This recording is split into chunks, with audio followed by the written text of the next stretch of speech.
প্রচন্ড শীতের রাত, উনি মাগরিবের নামাজ এশারের নামাজ পড়ে একটা মসজিদে শুয়ে পড়লেন আর শুয়ে শুয়ে হাদিস পড়তেছেন। দারোয়ান এসে বলে মসজিদে থাকতে পারবেন না, ওঠেন। মসজিদ থেকে বের হয়ে গেলেন, কি আর করবে। প্রতিমধ্যে দেখলেন বাজার একজন খাব্বাজ যুবক রুটি বিক্রেতা, সে যে সালাম দিল আসসালামু আলাইকুম, যুবক বলে ওয়ালাইকুম আসসালাম, আমার যাওয়ার জায়গা নেই, রাতে যদি তোমার এই চুলা থেকে একটু আগুন পোহাই কোনো সমস্যা?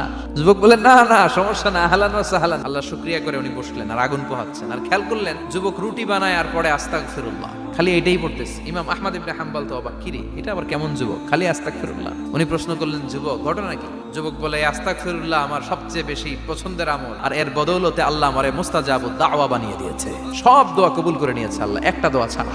কি সেই দোয়া?